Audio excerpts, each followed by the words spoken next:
두아드라 교회 하면은 떠오르는 인물이 있으리라 생각합니다. 누가 떠오를까요? 바로 사도행전 16장 14절에 나오는 자주장사 누디아라는 사람이 떠오를 것입니다.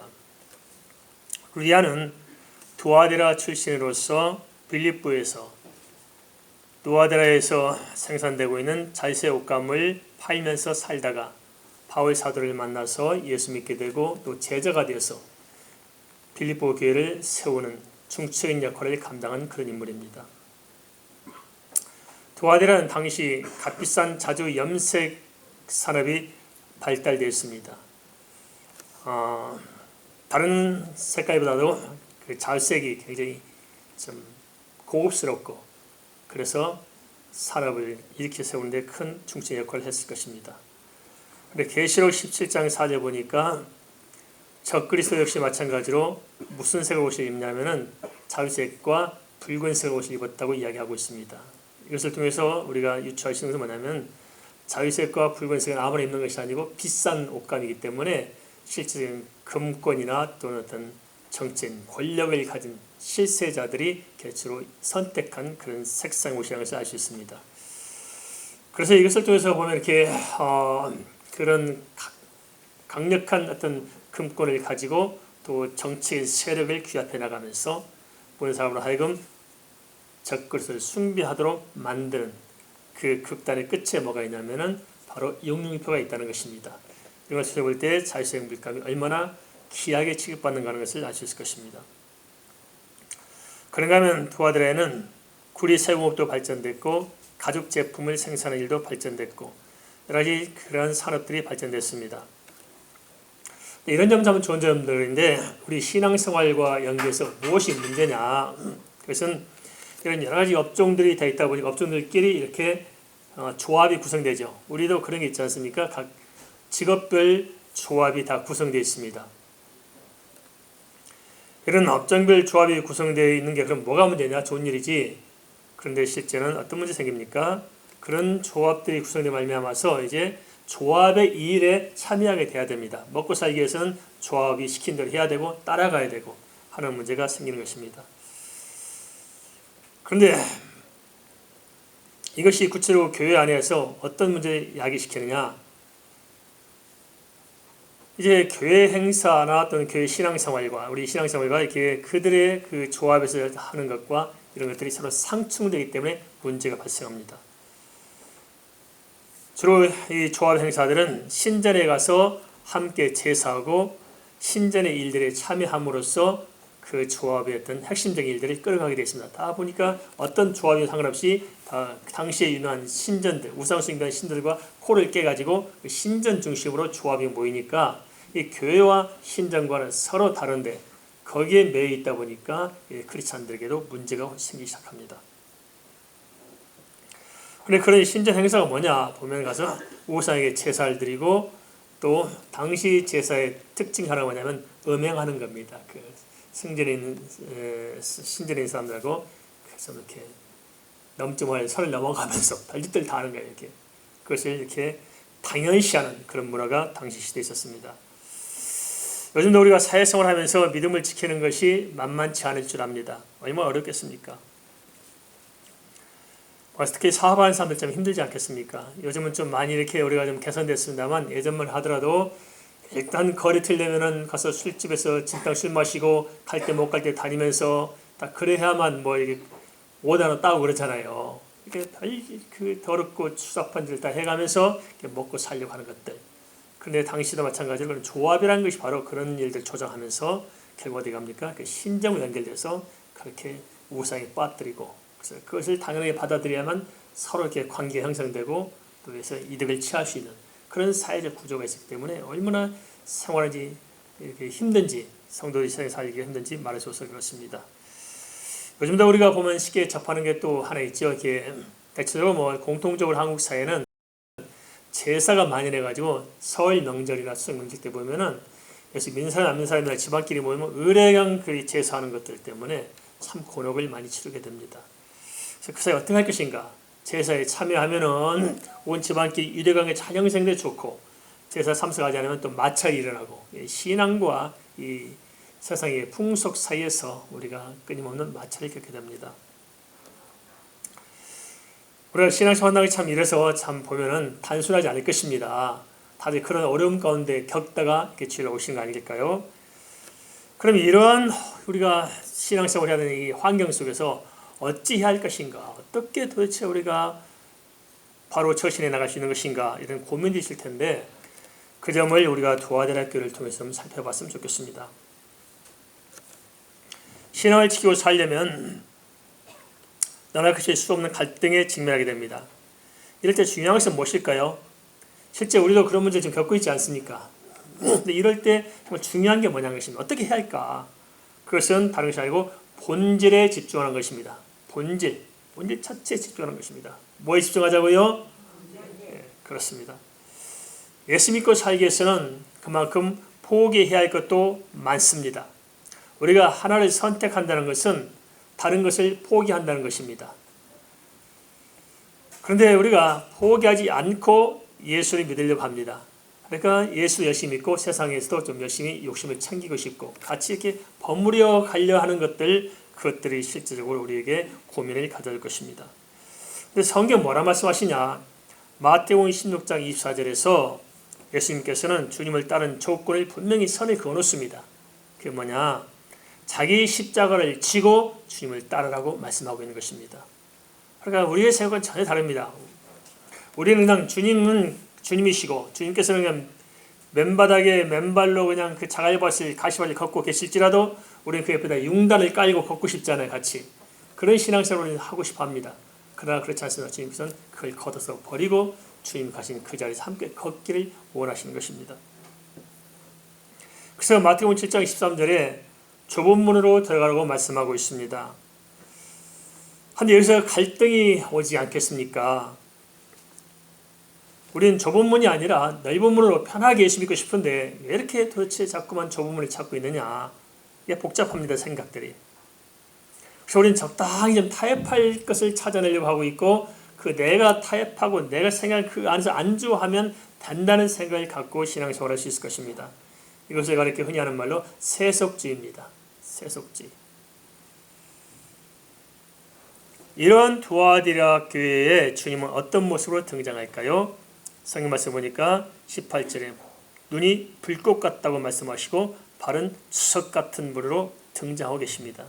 눈이 불꽃 같다는 것은 어떤 의미일까요? 그것은 주님의 그 무한한 지혜와 그 주님의 깊은 통찰을 가지고 우리의 이런 삶의 실상을 지금 뚫어지게 바라보고 계시는 분으로 나타나고 계십니다. 그리고 발이 수석 같다는 분은 어떤 의미일까요? 그것은 만왕의 왕 되신 강력한 권세를 가지신 하나님의 모습으로 지금 등장하고 있습니다. 이 세상의 그 무엇, 어떤 권세와 어떤 그 무엇보다도 더 강력한 세상의 역사와 인간의 생사복을 주장하시는 비교할 수 없는 유일한 하나님의 모습으로서 우리 앞에 서서 우리의 삶의 정황 속에 우리 그 타협해가려는 그 신앙의 삶의 현장에서 주님께서는 우리를 지켜보고 계신다 하는 것을 말씀하고 있습니다. 그럼 도대체 왜 성도들이 세상과 타협할까요? 이유가 뭘까요? 왜 타협하며 살려고 하는 것일까요? 어째 우리가 그렇게 세상과 타협하려 할수록 사단 역시 마찬가지로 우리를 더 깊게 파고들어올 것입니다. 그래서 우리가 세상과 타협하려는 그것이나 사단 우리를 파고들어온 것이나 사실상 똑같은 통로를 통해서 그 일들이 이루어지고 있습니다. 그게 뭐냐? 첫 번째는 세상의 조류입니다. 세상 물결이 다 그런 거예요. 이렇게. 아니, 나만 그러느냐? 목살려면 어쩔 수 없지 않느냐? 세상이 다 그런 거지. 그래서 뭐 그거 가지고 그러느냐? 다 이렇게 하고 살아가는 것이지. 그게 뭐 이상한 것이냐? 그런 세상의 어쨌든 조류, 문화, 세상의 관습, 또 그 시대마다 차고 올라오는 시대 정신이라는 것들도 다 한 통속들입니다. 요즘의 시대 어떤 정신은 무엇입니까? 인권이잖아요, 인권. 그중에 특별히 또 소수 인권을 요즘 많이 이렇게 언급하잖아요. 그래서 미국 장로교의 경우도 동성애를 합법화하는데 가결했습니다. 49대 51로 통과됐다고 그러시대요. 그래서 그 말이 무슨 말이냐? 이제 목사들도 동성애자들도 목사가 될 수 있고 장로님도 동성애자 세울 수 있고 그리고 교회에서 동성애 결혼식을 집행해야 되고 하는 거예요. 이 복잡한 문제입니다. 시대의 조류가 다 그런데 뭐 교회라고 별게 있느냐? 교회도 시대의 조류에 따라가야지. 이러다 보니까 교회가 그따위 결정을 내린 겁니다. 그것도 교단 차원에서 그렇게 결정을 내린 것입니다. 미국 장로교회 결정 내리니까 그 여파가 얼마나 큰지 모릅니다. 그래서 여러 교계에 다 그 영향이 줘서 원하는 교회들은 또 열심히 또 동성애 또 이렇게 합법 운동을 하는 교회들이 나타나고 그렇고 있습니다. 이게 시대 조류죠. 이런 시대 조류, 시대 정신들 이것이 싹 밀려 들어오니까 사람 대부분 생각해 전부 다 그러는데 뭐 우리만 이별 날개 할 게 뭐 있느냐? 종교끼리 서로 통합하고 막 이렇게 하는데 왜 기독교만 그렇게 삐딱하게 통합을 거부하고 있느냐? 그래서 세상의 어떤 시대 정신의 세상에 조려볼 때는 이게 순수 기독교, 근본적 기독교는 아직 이건 골치 아픈 존재들입니다. 편협하기 짝이었고 왜 기독교는 그렇게 편협하냐? 왜 기독교만 그렇게 그 앞뒤 꽉 막혀가지고 답답하냐? 기독교 때문에 세상 평화가 어렵다. 이따위 소리 할 수 있는 근거가 된다는 것입니다. 그 시대의 조류, 그것 때문에 우리가 쉽사리 우리 자신의 마음을 오픈할 수 있는 것이고요. 또 하나는 문제는 뭐냐면 우리 내적으로 그러한 것에 우리가 공감하고 쉽게 동조하는데 문제가 있다는 것입니다. 그렇구나. 그럼 그렇게 해야지. 그리고 그렇게 따라가는 것이 우리 삶을 볼 때는 실제 더 편리하고 더 유익해 보이고 더 문제가 없어 보입니다. 그렇게 하면 되는 것이지. 교회가 이렇게 문턱을 높여가지고 입을 떠느냐. 그래서 내 마음에 편안한 대로 신앙생활 이런 경향들이 있을 것입니다. 우리에게도. 그것이 바로 두아대학교의 문제였고 오늘 이 시대 우리 교회들의 문제가 아닌가 다시 한번 우리가 분별해야 할 줄 압니다. 내 생각이 옳고 내 생각이 합당하다고 하기 이전에 정말 옳은 것이 무엇일까요? 과연 내 생각이 내가 말하는 것들이 다 과연 완벽하게 옳은 것일까요? 근데 대체로 보면 옳은데 옳지 않는 것 때문에 지금 문제가 심각하잖아요. 그죠? 그럼 무엇이 옳은 것인가? 인간은 상대적입니다. 절대 불변의 변함없이 옳은 것은 어디 있느냐? 그것은 하나님의 말씀이 있습니다. 그래서 우리는 하나님의 말씀을 통해서 이 시대의 조류도 바라봐야 됩니다. 시대의 조류를 가지고 하나님의 말씀을 애곡하려고 하지 말고 하나님의 말씀을 가지고 이 시대 조류를 좀 우리가 정확하게 바라봐야 되고 내 마음의 어떤 정서를 가지고 성경을 이렇게 애곡하지 말고 성경 말씀을 가지고 내 자신을 들여다봐야 한다는 것입니다. 그래서 우리가 좀 관점을 좀 바꿔야 됩니다. 성경적 관점, 주님의 관점에서 우리 자신들을 좀 객관적으로 보셔야 할 줄 압니다. 두아디라 교회는 세속적인 물결에 자유롭지 못했습니다. 그런데 그런 와중에서도 두아디라 교회에 칭찬할 점이 하나 나옵니다. 그게 뭐냐? 19절인데 이렇게 기록하고 있습니다. 내가 내 사업과 사랑과 믿음과 섬김과 인내를 아느니 내가 나중 행위가 처음 것보다 많도다. 그래 두아디라 교회 처음보다 아직 좀 낮았다는 거예요. 그런데 이 말씀을 언뜻 받아들이는 두아디라 굉장히 그런 좀 잘하는 교회다 이런 생각이 드시는데요. 그것이 아니고 이 말씀은 두아디라 교회가 특별히 뭘 잘했다는 그런 말씀 아니고 그들에게는 사랑도 있었고 믿음도 있었고 인내가 있었는데 처음보다는 좀 나아져가고 있다 하는 것입니다. 잘했다는 것보다도 좀 나아져가고 있다. 희망적이다. 발전적이다 하는 것을 지금 이렇게 칭찬으로 언급하고 있습니다. 우리가 신앙이 어떻습니까? 점점 진보하고 있습니까? 퇴보하고 있습니까? 이게 점점 성장해 가는데 거꾸로 가는 사람들이 있어요.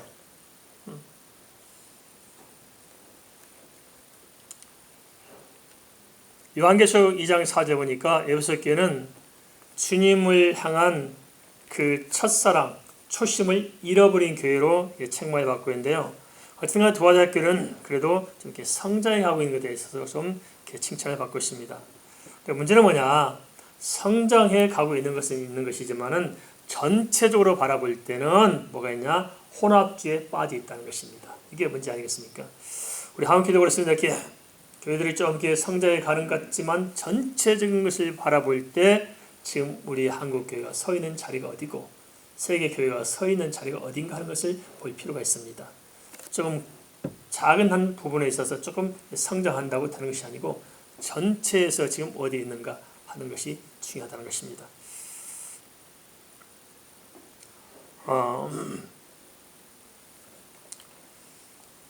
앞으로 이런 문제가 좀 심각하게 다가올 것 같습니다. 그래서 누가복음 18장 8절에 보면 주님께서 뭐라 말씀하시냐면 주님께서 다시 올 때 믿음을 보겠느냐고 말씀하고 계십니다.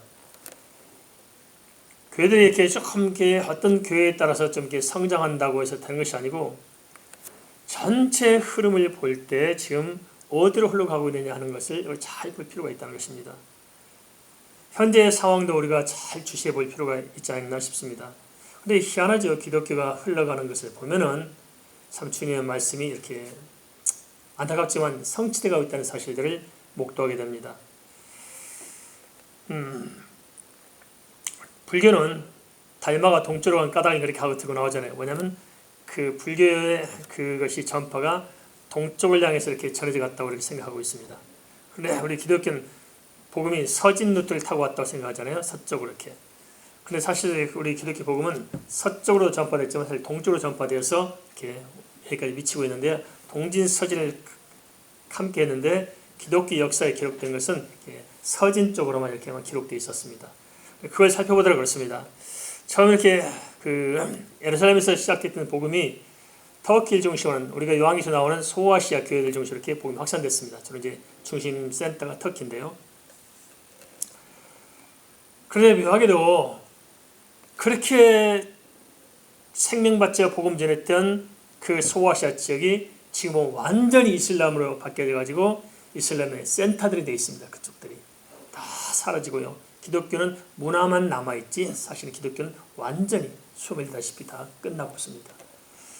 그것이 이제 다시 유럽으로 넘어가면서 기독교가 한때 유럽에 부흥됐죠. 모든 우리 청교도적인 신앙들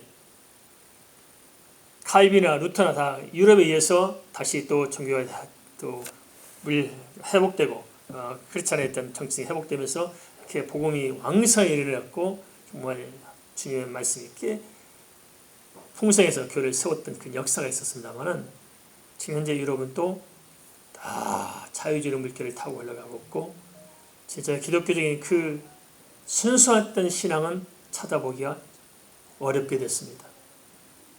오히려 더 기독교 신앙은 달라진 이상한 방향으로 흘러가고 있습니다. 그리고 문화도 마찬가지입니다.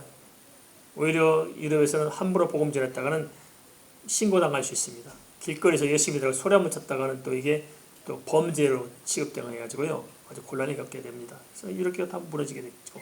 그 미국을 이렇게 건너갔잖아요. 근데 미국도 수상이 때는 뭐 기독교 정신에 세워졌다시피 이렇게 했습니다만 나중에 어떻게 돼요? 점점 좀 사락해가지고 지금 미국은 골치 아프잖아요. 뭐 총기 난동 사건이 하면서 뭐 어떤 인종차별 문제 다 이게 겉으로만 기독교까지 실상은 다 기독교가 다 와해돼서 사회가 혼탁하게 되어 있습니다. 그래서 미국 사회는 무섭잖아요. 살아가기가. 그런데 한국은 어떻습니까? 한국에게 1908년 10년 때 그 대붕했던 역사들 한국이 뜨겁게 교회 일어나고 정말 순수한 신앙운동이 일어나는데 언제부턴지 한국교회가 또 세속화 되면서 교회가 점점점 무너지다 못해 지금은 이렇게 교회가 힘을 잃고 있습니다. 이단들이 이렇게 일어나고 이단들이 사분지를 차지하고 있고 이런 시대에 이 특징이 어디서 옵니까? 이것은 바로 기독교가 가지고 있는 자생적인 역동적인 신앙을 지금 상실하고 있는 것 때문에 그러지 않을까요?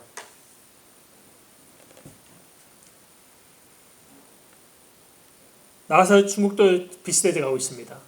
중국이 그렇게 부흥성장됐었는데 중국도 서서히 믿음의 순수성을 잃어가면서 또 중국의 또 새로운 또 국면을 맞이하고 있습니다. 우리는 어떤 경우든지 여기 타협하지 말고 진짜 순수한 믿음을 지켜낼 줄 압니다. 세상의 조리에 휘말리면 안 됩니다. 그런데 내 마음에 속으면 되지 않습니다. 내 마음에도 속지 말고 세상 조리에 휩쓸가지 말고 우리 표대를 정확하게 정하고 무엇이 옳은가 하는 것을 우리가 붙잡고 신앙의 정체성을 바로 세워야 할 줄 믿습니다. 그럼 도화대학교를 파고든 영적인 실체는 무엇이었을까요? 바로 이세벨이라는 여자로 상징되는 영적 도덕적인 타락입니다. 성경은 음란을 두 가지 이야기하고 있는데요. 하나는 영적 음란, 하나는 육적 음란을 이야기하고 있습니다. 영적 간음은 뭐냐면 하나님의 다른 신을 숭배하는 것이 영적 간음입니다. 그리고 또한 육적 음란은 하나님께서 정한 범주를 벗어나 음란에 빠진 것을 육적 간음, 육적 음란을 이야기하고 있습니다. 근데 희한하죠. 이 두 가지가 거의 밀접해요. 영적으로 타락하면은 반드시 육적으로 타락하게 되어 있습니다. 그래서 이 우상에 깊게 빠지면은 반드시 음란 쪽으로 가게 되어 있습니다. 이겨낼 재간이 없는 거죠. 동이스라엘 7대 왕인 아합은 시돈 왕 엘바알의 딸인 이세벨과 정략 결혼을 하면서 나라를 온통 바알 숭배로 바꿔버립니다. 이 세상적인 생각으로 이렇게 다른 나라들과 이렇게 정략 결혼을 해서 사이 나라가 되고 그렇게 되면은 애국과 이렇게 애교 문제가 잘 풀어져서 나라가 든든히 세워질 줄 알았잖아요. 그렇게 하고 보니까 무슨 문제입니까? 나라 안에서 썩고 부패해가지고 하나님의 재앙 가운데 직면이 된다는 것입니다. 솔로몬을 통해서 볼 수 있지요. 솔로몬이 처음에 하나님께 지혜로운 마음을 구해서 지혜롭게 하나님 은혜 가운데 잘 나를 다스리다가 웬만큼 성장하니까 이제 그 하나님을 의지하던 생각을 버리고 뭘 선택해요? 세상 방법을 선택합니다. 그래서 선택한 게 정략교를 선택하죠. 요즘도 그렇지 않습니까? 정략교를 잘 하잖아요. 이렇게 또 가진 사람들은 기업을 가진 어떤 대기업을 운영하는 사람들하고 또 이렇게 정치 실세를 가진 사람들하고 짝짝꿍 해가지고 주고받고 하면서 자기끼리 이렇게 정략교를 해가지고 자기들의 권력을 지켜내려는, 부를 지켜내려는 이런 게 있지 않습니까? 그렇게 했다는 거예요. 그런데 결국 이세벨이 들어와서 어떤 정책의 힘을 발휘하면서부터 이 이스라엘은 심각한 문제에 등장하게 됩니다. 이스라엘 혼자 오는 것이 아니고 자기 종교를 가지고 들어오니까 종교의 제사장이며 그 수종된 사람들이 다 오면서 또 그 종교를 숭배할 수 있는 그런 템플들을 지어가면서 그것이 또 정치적 확산되다 보니까 온통 나라가 다 이제는 하나님을 숭배하는 나라가 다 우상을 숭배하는 나라로 뒤바뀌어진 것입니다. 그때 등장한 인물이 나오죠. 유명한 사람이 있습니다. 그 아방 때 등장한 선지자 잘 아시죠? 엘리야가 그때 등장해서 우리가 잘 아는 갈멜산에서 바알 선지자들과 대결을 벌인 장면을 우리가 보게 됩니다. 한데 도아디아 교회도 이런 이세벨 같은 교회를 망치는 자가 등장해서 자칭 선지자로서 했다는 것입니다. 그 한 일은 뭡니까? 결국 도아디아 교회를 행음하게 하고 우상 제물을 먹게 했다고 하는데 이게 어떻게 가능할까요? 이게 바로 이제 교회 안에서 들어와서 자기 실세를 가지고 분파를 만들면서 자기가 교회를 이끌었다는 거예요, 말하자면은. 근데 요즘도 이런 게 있어요. 예를 들면 그때 당시도 좀 성경에 자세히 설명 안 했지만 비유하자면 이렇습니다. 이세벨이라는 사람이 어떤 당시에 또 이제 뭐 강력한 힘을 가진 조합장이라든지 그런 게 있지 않겠습니까? 그 뭐 직무회사 뭐 대표라든지 뭐 해서 강력한 힘을 가지고 있는 사람이 교회에 딱 들어왔어요. 그럼 이세벨이 하나님을 따라야 될까요? 하나님 믿는 사람이 이세벨을 쫓아야 될까요? 이세벨 하나님을 쫓아야 하잖아요. 그런 것이 아니고 이세벨이 교회에 있는 사람들 역시 마찬가지로 귀 앞에서 자기 세력을 만들고 이 세력을 통해서 교회 사람들은 또 이세벨에 기대서 실질적인 이득을 취하는 거예요. 이세벨의 보호를 받고 이세벨이 힘을 얻어서 교회 안에서 이제 자기 아니면 뭐 어떻게 해볼 수 없어. 사람들이 다 자기 막강 힘을 가졌기 때문에 세상에서 이세벨이 치고 나면 취직부터 하고 돈도 꾸고 뭐 이세벨이 또 잘 보여서 뭐 가게나 차리고 다 이렇게 살아가는 거예요, 사람들이. 그렇게 이세벨이 힘을 얻으니까 뭡니까? 다 자기 조합에 가입하게 되고 조합에 가입한 사람 당시 시대 그대로 조리에 따라서 전부 신전에 가서 또 신에게 제사 지내고 그것을 행음하게 만들고 다 살려면 그렇게 하는 거고 돈 먹고 살려면 이런 거지 다 하고 또 교회에 몰려들어서는 또 자기들이 교회에 또 좌지우지하면서 실세를 끌어가고 있고 이랬다는 거예요, 이게. 근데 오늘날 조금 이런 경향이 있어요. 그저 세상에 좀 힘께 냈다는 사람들이 교회에 와서 자기 힘을 과시해서 자기 방식으로 막 이렇게 뭘 좌지우지하려는 경향이 있다는 것입니다. 조심해야 됩니다. 교회는 올 때는 그냥 다 벗어놓고 빈 몸으로 오셔야 됩니다. 동의하십니까? 계급장 다 떼고 오셔야 돼요. 명함 다 팽개치고 와야 됩니다. 알겠습니까? 하나님 앞에서 정말 죄인된 몸으로서 예수 외에는 살 길이 없는 한 명 인간으로서 하나님 앞에 내 영혼이 빈 마음으로 빈 몸으로 하나님 앞에 서서 예배하는 것이지 내가 뭐 대단한 사람이에요. 주여 나는 장군입니다. 나만 장군처럼 그렇잖아요. 난 장군인데 장군대우를 해서 하나님께서 은혜를 주셔야지 다른 사람들이 그렇게 하면 안 된다. 아닙니다. 한 명의 똑같은 하나님 앞에서 구원받아야 할 불쌍한 존재로서 하나님의 무릎 꿇고 오는 그게 필요합니다. 그래서 교회는 절대 이 세상 가지고 키재기 하면 안 됩니다. 아시겠습니까? 하면 됩니다. 잘났니 못났니 따진 게 아닙니다. 교회는 그냥 있는 모습 그대로 그냥 하나님의 자녀로 만나는 게 교회입니다.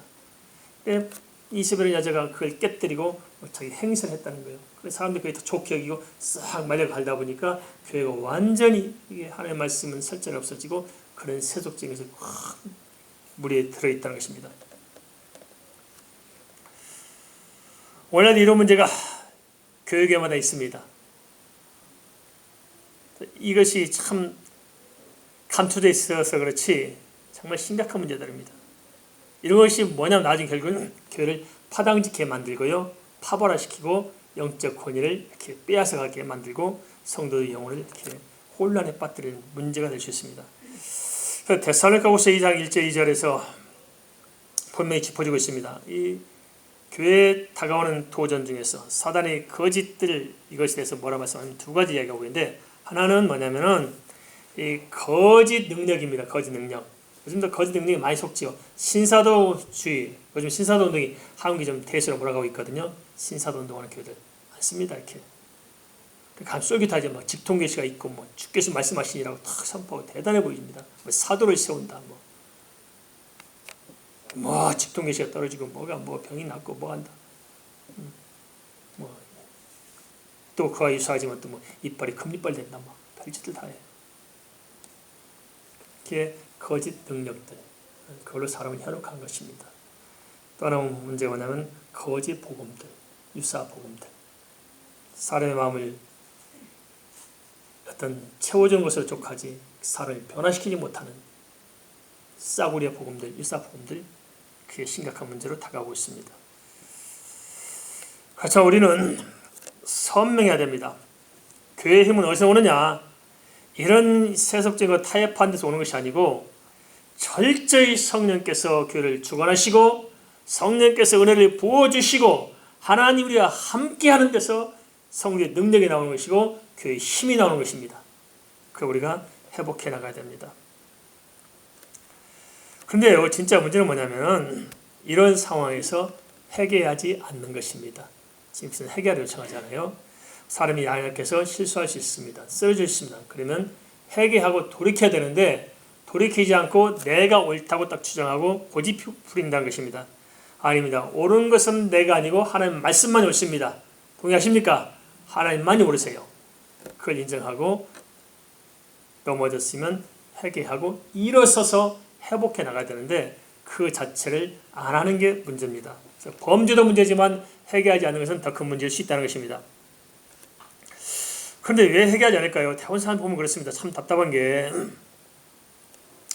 로마서 10장 13절 잘 지적해주고 있어요. 그 뭐냐면 내 자신의 고집을 포기하지 않는 거예요. 내가 옳지. 그래서 내 자신이 옳다는 것을 주장하기 위해서 하나님의 말씀을 자기 마음대로 자기 방식대로 애곡해서 해석해서 갖다 붙이는 거예요. 그죠? 이게 얼마나 강한지 모릅니다. 이게 사람이 얼마나 얄팍하고 얼마나 이게 사람들이 정말 그 교만의 뿌리가 깊은지 말해줬습니다. 내 옳다는 것을 증명해내기 위해서 하나님의 말씀을 애곡해서 하나님을 인정하지 않는, 그러면서 그것을 기독교로 포장하는, 이건 정말 무서운 일인데 이런 일들이 참 알고 보면 우리 저변에 많이 파고들어와 있다는 것입니다. 잘못된 신앙의 문제냐? 그것은 사람의 인격과 삶을 파괴하기 때문에 그렇습니다. 그래서 바른 신앙이 바른 사람을 만들어내지 신앙이 왜곡되면 사람을 거꾸로 죽이게 되어 있습니다. 그래서 바른 신앙의 정체를 세워가는 게 참 중요합니다. 그리고 결국은 더 큰 문제가 뭐냐? 바른 신앙이 아니고서는 구원이 있어요, 없어요? 없다는 것입니다. 그래서 우리는 여기에서 잘 선명해야 됩니다. 그냥 나 편한 대로 예수 믿고 그냥 다니고 이렇게 종교적으로 하다가 보면은 천국 가겠지. 그건 막연한 연민이고 막연한 소망인 것이지 하나님께 말씀하지 않습니다. 구원은 명확한 거듭남에 있습니다. 정확히 하나님 만나고 예수 믿고 거듭나야 구원을 받는 것이지, 구원받기를 바라고 소망하면서 내 마음대로 살아가 놓고는 구원이 있다고 믿는 것은 착각입니다. 자기 종교가 필요한 것이 아니고 정확한 말씀 속에 서는 것이 필요합니다. 자칭 선지자 이세벨은 영지주의자와 맥락이 같습니다. 영지주의란 뭐냐면 영만 선하면 된다는 반율법주의에 기반을 두고 있다는 것입니다. 버가모 교회는 발람의 교훈을 따르는 니고달랭이었는데, 이 마띠고르다상이든 또 이세벨 쫓아가는 사람이든지 간에 짝퉁들의 공통된 특징이 있습니다. 그게 뭐냐면 그 밑바탕에 인간의 욕망이 있다는 것이, 인간의 욕망은 자기가 하나님 되려고 하는 자기 중심적인 꽉 틀어잡고 있는 것이지, 나를 버리고 주님이 중심이 되어야 되는데 그러지 못한다는 거예요. 이게 바로 문제입니다. 모든 이단 사회들도 똑같습니다. 영이 타락하면 도덕과 윤리는 필연적으로 타락합니다. 근데 그것을 분별 못하는 이유는 뭐냐? 말씀드린 대로 세상의 조류에 따라가고 분위기에 따라가고 내 정세에 따라가니까 다 속습니다. 예를 들면 그렇습니다. 통일교도 그렇잖아요. 이만 통일교 문선명이 자기를 하나님으로 했잖아요. 자기를 신격화하고. 그럼 분명히 하나님은 살아계신 하나님 한 분이 계시고 예수님이 분명히 계시는데, 자기가 하나님 자리에 딱 세워놓고 자기가 피가름을 해야 구원받는다, 엉뚱한 소리 해서 어떻게 됐습니까? 통일교에서 얼마나 많은 가정들이 파괴되고 추잡한 일만 일어나고 있습니까? JMS 얼마나 추잡한 짓을 다 하고 다녀. 이만희 자기는 정말 그 깨끗한 척 전혀 관계없이 해놓고는 가서 보니까 이만희 어디가 있어요? 궁궐지로 거의 처박혀 살고 있잖아요. 그리고 지가 하나님이라면서 하나님이 바람 피다가 또 비디오로 다 찍혀서 나왔는데 또 카메라로 찍혀가지고 하나님도 바람 피워요. 그죠? 그게 말이 되겠습니까 이게? 참 웃기죠. 그래서 자기 안 죽는데 또 그 쫓아다녔대. 이만희 안 죽는다고. 그렇지. 이만희 어디가 있어요? 뭐 휠체어 타고 다녀야 돼요? 밀고 다니고 이렇게 힘이 없어가지고. 그래도 안 죽는데. 조희성도 자기가 하나님이라고 그랬잖아요. 안 죽는다. 이설성신 조희성 부천 유명했잖아요. 지난번도 문제가 일어났대요.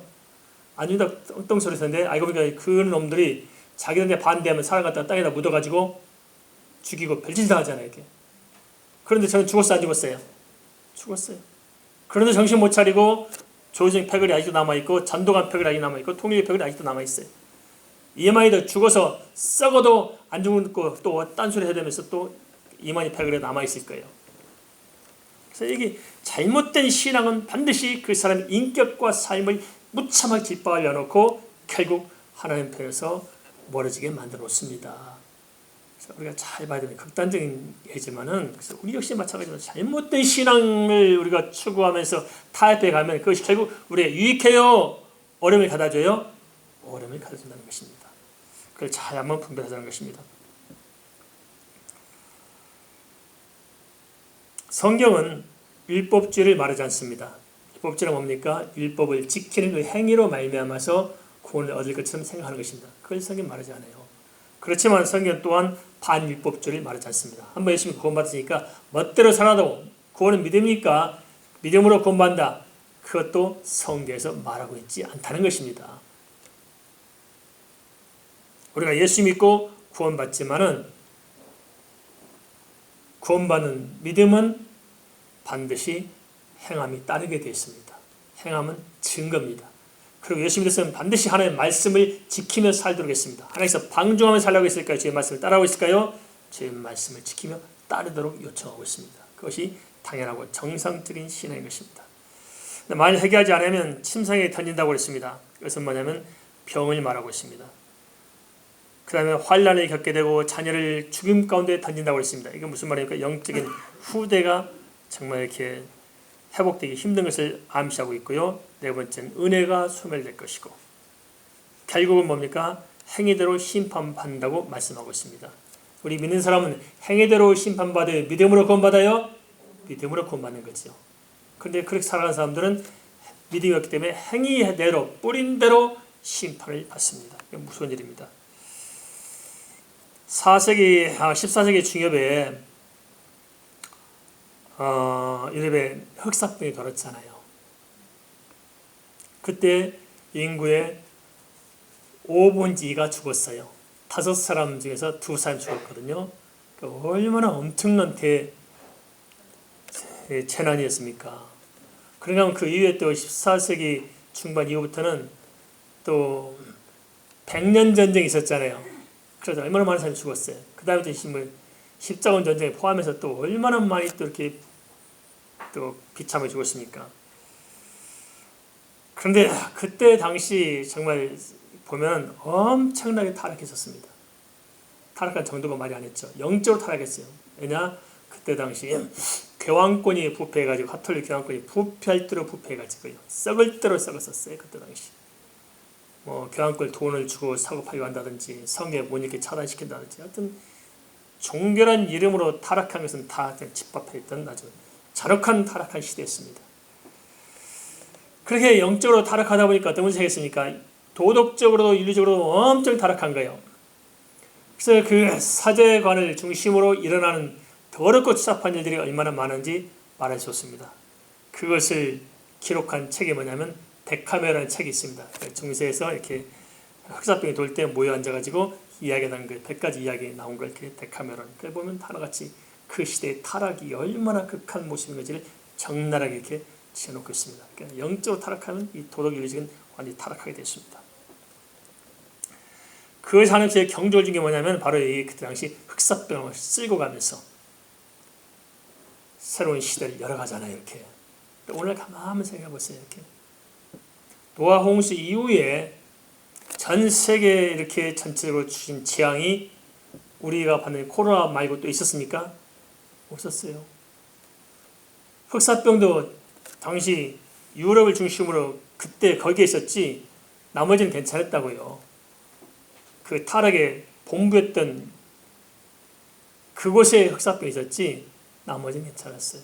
근데 오늘날은 어떻게 됩니까? 전 세계가 네트워크 되는 만큼 바이러스가 전 세계 네트워크 해가지고 전 세계를 지금 강타하고 있잖아요. 그렇죠? 왜 그럴까요 도대체? 그래 이렇게 성경의 관점에 본다면은 이것은 영적 타락이 불러온 하나님의 징계라고 볼 수 있습니다. 다른 면에서 보면은 하나님께서 우리를 회복시키고자 하는 하나님의 강력한 메시지일 수 있다는 거예요. 그래서 우리가 육체적인 어떤 코로나도 이렇게 회복해야겠지만은 더 중요한 것은 이 성도들이 이게 영적인 바이러스, 영적인 코로나에서 우리가 빠져나와야 우리가 온전해질 수 있습니다. 이걸 알고 우리가 정말 우리가 이 세속화되고 세상에 물들어 있는 제약으로 깨닫지 못하고 해결할지 모르는 이 시대의 우리의 어떤 영적인 상황에 대해서 한번 좀 작심하고 돌이킬 필요가 있는 줄 압니다.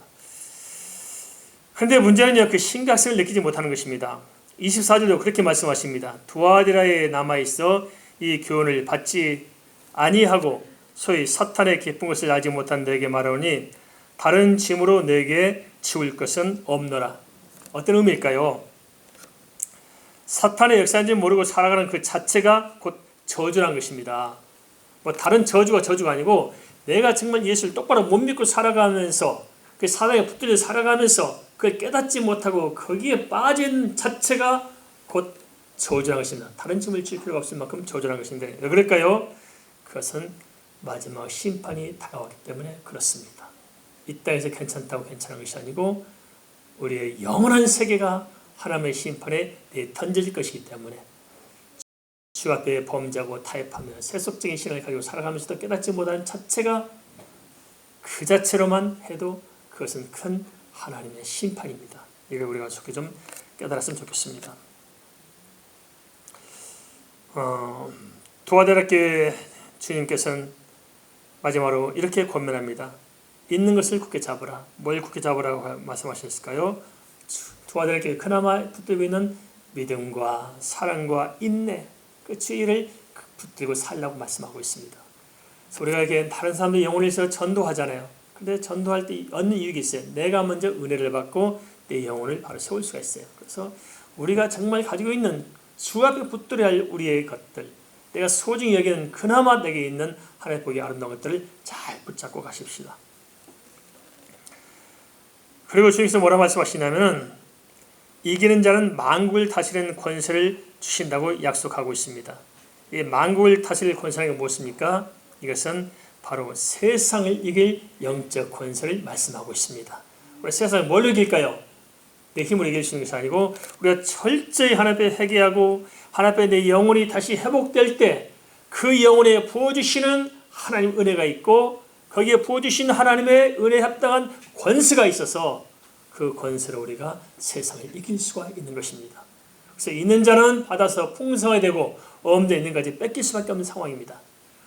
가면 갈수록 세상의 풍조가 더욱더 하나님을 떠나가고 있습니다. 이런 우리에게 주님께서는 세 번째로 이기는 자에게 새벽별을 주신다고 말씀하고 있습니다. 새벽별은 뭘까요?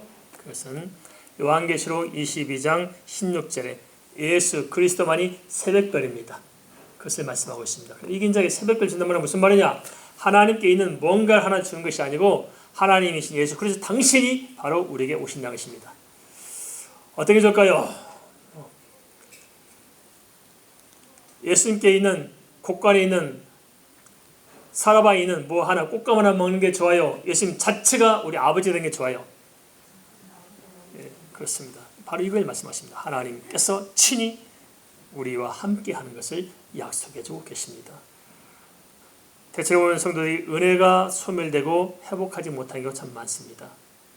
그래도 할게 예수 믿고 살고 왔다 갔다 하는데 별로 은혜가 안 되고 별로 그렇게 휩쓸려 가면서도 기쁨이 없어요. 왜 그럴까요?